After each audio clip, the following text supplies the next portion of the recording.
Eu quero saudar mais uma vez a sua vida, na paz do nosso Senhor Jesus Cristo, registrar novamente a alegria de chegar até você com essa palavra. Nós já temos orado e pedido ao Senhor que possa abençoar seu coração e sua vida nesse dia que o Senhor fez para a nossa alegria, para a nossa edificação. Há uns dias atrás, nós acordamos com uma notícia muito ruim. Nós, naquele dia, recebemos a notícia de que o ator Flávio Migliaccio, ele estava morto, ele, na verdade, tirou sua própria vida, suicidou-se com 85 anos. E isso foi uma grande tristeza. Eu não sou uma pessoa que esteja ligado a novelas e eu nem saberia nomear os artistas que as pessoas normalmente conhecem, mas Flávio Migliaccio marcou uma época na minha vida, quando eu tinha mais ou menos 12 anos, em que ele contracenava com Paulo José, outro artista também bastante conhecido, numa série chamada Shazam e Xerife. Shazam e Xerife eram, na época, dois mecânicos um tanto atrapalhados que viajavam o Brasil na sua camicleta em busca de aventuras e em busca também de uma peça mágica, porque eles queriam fazer uma bicicleta que voasse. Então, essa história ela esteve presente nos nossos aparelhos de TV muito tempo, alguns anos, e eu me lembro bem disso. Flávio Migliaccio era ator, diretor, um homem inteligente, e eu não posso, eu acho que ninguém sabe por quê, o que aconteceu, por que tirou a sua própria vida. Junto ao seu corpo foi encontrada uma carta muito pequena, que dizia o seguinte: me desculpem, mas não deu mais. A velhice nesse país é o caos, como tudo agora. E aí ele usa a seguinte frase: a humanidade não deu certo. E ele continua: eu tive a impressão de que foram 85 anos jogados fora num país como esse. E com esse tipo de gente que acabei encontrando. Cuidem das crianças de hoje. Eu tive a minha atenção chamada para a frase: a humanidade não deu certo.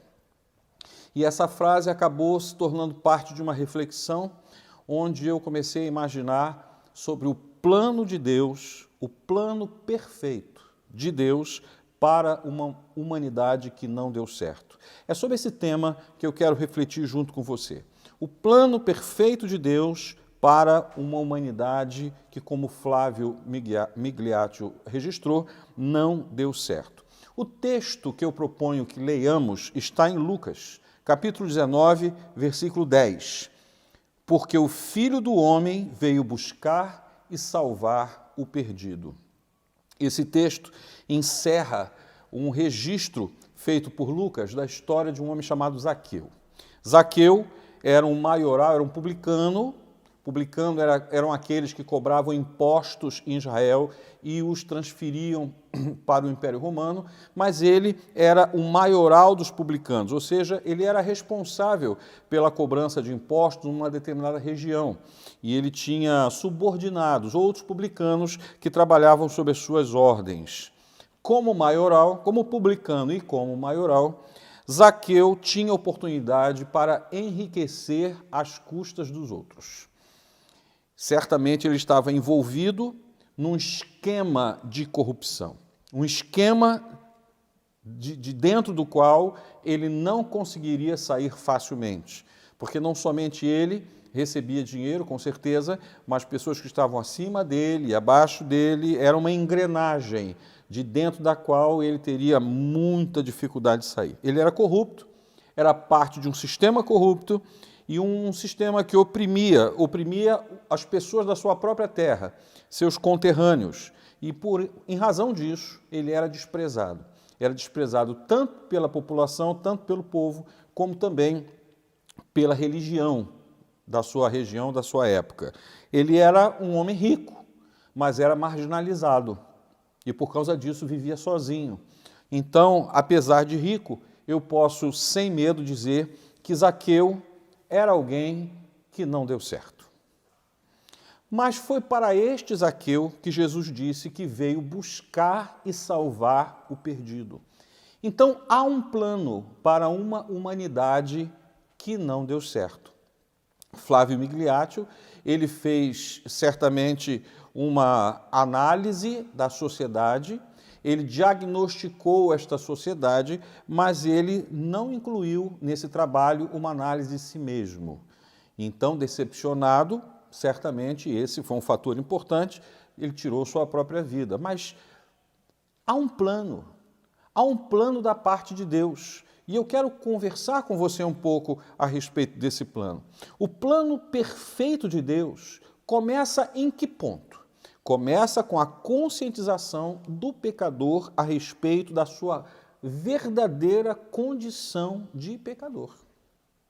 É um plano que tira o homem da fantasia de que ele é bom, que ele é perfeito e que ele merece a vida eterna. O plano perfeito de Deus começa quando, pela lei, o pecador descobre que é um pecador. Essa é a finalidade da lei. Quando você está enfermo e procura um médico, a primeira coisa que o médico faz é encaminhar você para exames. Observe que os exames não vão trazer a cura para a sua enfermidade. Os exames vão demonstrar a sua enfermidade. E a partir do momento em que, pelos exames, você conhece a enfermidade, agora você pode lançar mão do medicamento adequado para a cura daquela enfermidade. E, na verdade, a lei de Deus, a lei de Moisés, ela tem essa finalidade. A lei não salva, mas quando o homem observa a lei, ele chega à conclusão da carência que ele tem de misericórdia e de graça, porque ele é pecador. E a lei, então, diagnostica esse homem e o coloca na condição ideal para que ele busque em Deus a cura da sua enfermidade chamada pecado. Como eu disse, o ator suicida, ele fez um diagnóstico da sociedade, do mundo ao seu redor, mas não olhou para si mesmo. E o que a Bíblia diz acerca de nós pecadores? O apóstolo Paulo, em Romanos, livro de Romanos, capítulo 3, versículos 10 a 18 e 23, eu não vou ler o texto todo, mas eu gostaria que você tivesse consciência de uma parte dele. Paulo diz assim: como está escrito, não há justo, nenhum sequer. Não há quem entenda, não há quem busque a Deus. Todos se desviaram e juntamente se tornaram inúteis. Não há quem faça o bem, não há um sequer. E no versículo 23, o apóstolo Paulo encerra esse pensamento dizendo assim: pois todos pecaram e carecem da glória de Deus. Deixa eu dizer uma coisa para você, você que sofre, você que está desesperado, você que está ansioso, você que não vê uma porta de saída, especialmente em tempos como esse que nós estamos lidando com essa pandemia, eu gostaria que você soubesse que o ponto de partida do homem ser cheio de paz e alegria é ele ter consciência de quem na verdade ele é. Somos pecadores, somos carentes de Deus, somos necessitados do seu amor e do seu perdão. E o plano perfeito de Deus, ele começa aí, mostrando ao pecador a sua necessidade de perdão, a sua carência da presença de Deus e o caminho de restauração, que começa com a consciência de que eu preciso de Deus. Mas esse plano perfeito de Deus cabe perfeitamente na necessidade de cada ser humano que não deu certo. Zaqueu era um homem que não deu certo.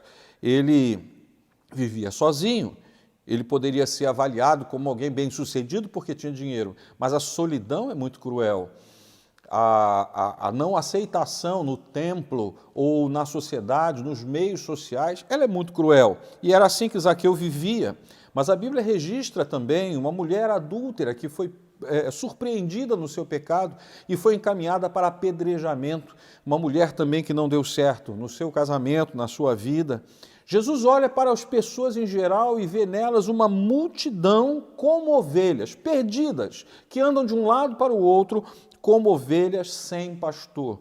Jesus olhou e viu uma multidão sem direção, angustiada e precisando de socorro. é uma multidão de pessoas que não deram certo, vivem sem paz. Eu gostaria de perguntar a você nesse ponto, se você se considera uma pessoa que deu certo. Será que você é uma pessoa que pode olhar no espelho e dizer, olha, eu dei certo, eu não tenho necessidade, eu estou bem em todos os aspectos? Bom, deixa eu dar uma notícia. Jesus veio para os necessitados. Jesus veio para as pessoas que não deram certo. Esses eram o alvo de Jesus. Estes eram o grande objetivo de Jesus. Zaqueu estava entre estes, e foi para Zaqueu que Jesus disse, o Filho do Homem veio buscar e salvar o perdido. Como foi que Jesus fez isso? Como Jesus fez para alcançar o perdido? Bom, a Bíblia nos ensina algumas coisas importantes. Primeiro, ele assumiu os nossos pecados diante do Pai. Jesus tomou sobre si os nossos pecados e nos concedeu a sua própria justiça. Quando aquela mulher adúltera foi trazida a Jesus pelos seus algozes, pelos doutores da lei, pelos senhores da interpretação da lei, e cobraram de Jesus um posicionamento de apedrejamento ou não, Jesus dispensou aquela mulher e disse, olha, eu não te condeno, vai e não peques mais. Porque Jesus a liberou? Porque Jesus, será que ele fez vista grossa? Não, Jesus estava dizendo àquela mulher assim, pode ir porque a sua dívida eu vou pagar.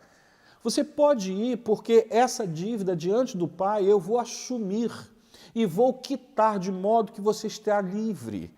Vai e não volte ao pecado.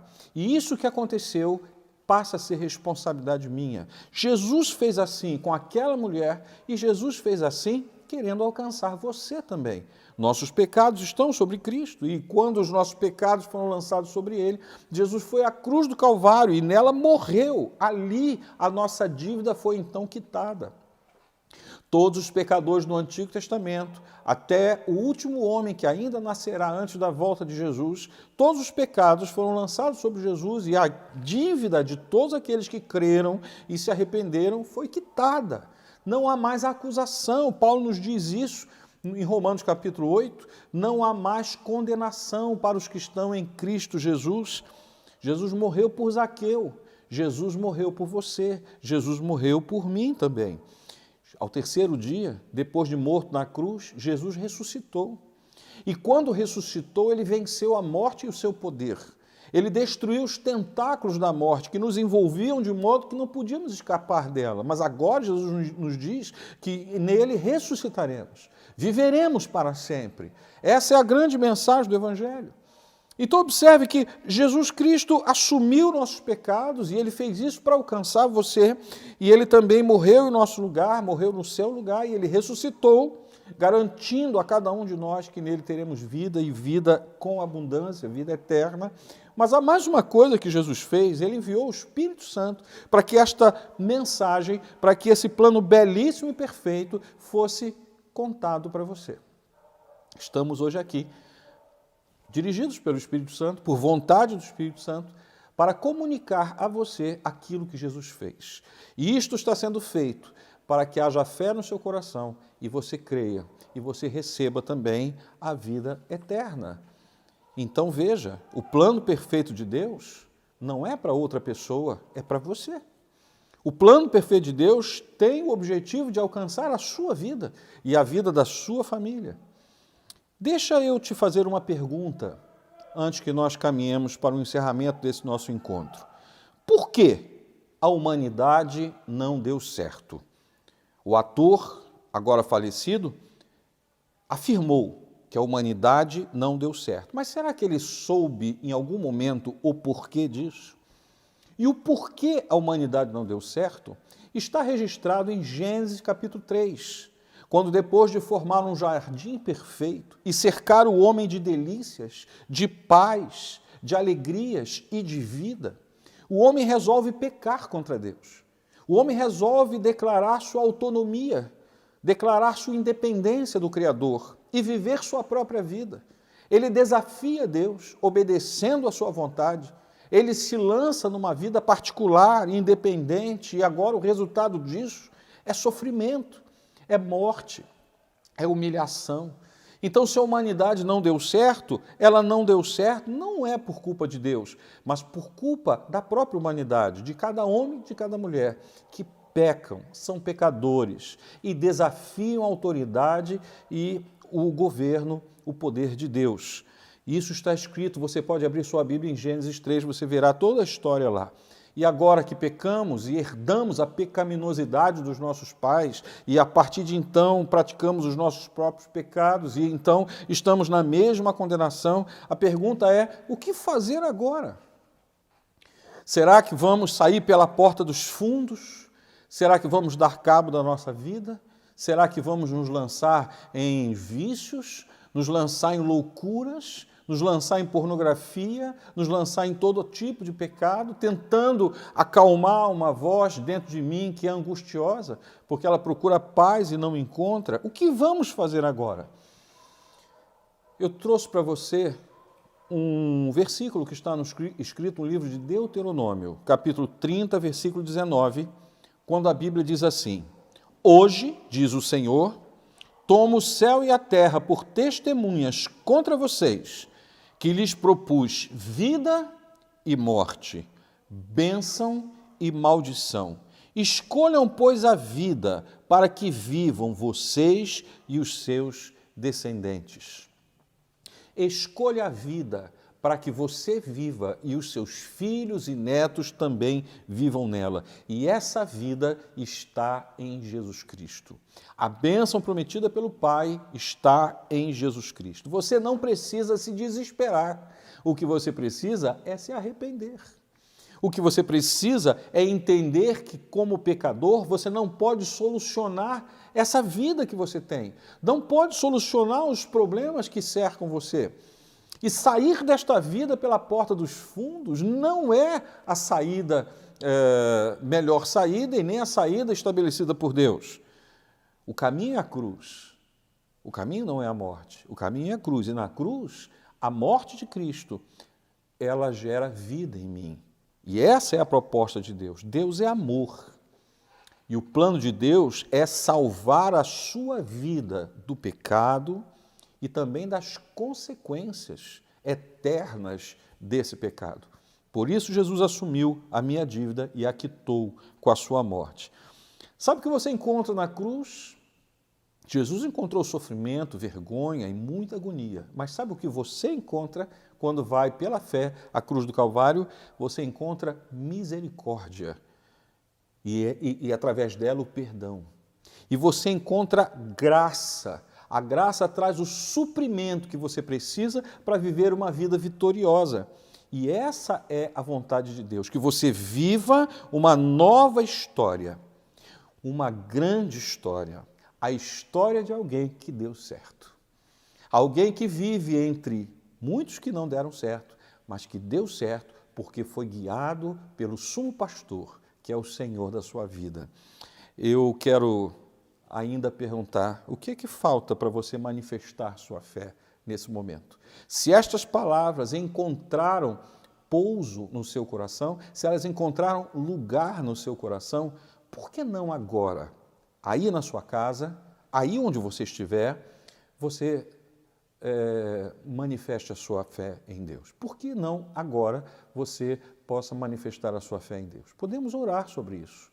Podemos agora falar com o Senhor e Ele ouvirá a nossa voz.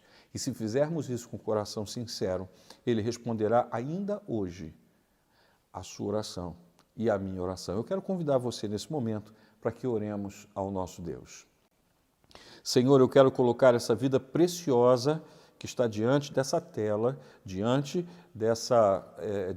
ao alcance dessa transmissão, quero colocar essa vida diante dos seus olhos. Quero pedir que os seus pecados sejam perdoados. Eu quero pedir que o seu Espírito venha envolver esse coração, essa história de vida, que pode ser uma história de derrotas, que pode ser uma história que não está dando certo, mas ainda há tempo de mudar isso. Ainda há tempo de escrever uma história nova. E muito embora sejamos incapazes de fazer isso sozinho, nós faremos isso se o Senhor estiver conosco. E eu entrego essa vida nas suas mãos. Que laços de morte agora sejam rompidos e que a vida de Cristo se manifeste nesta vida que ouve e crê na sua palavra. Eu oro em nome de Jesus Cristo.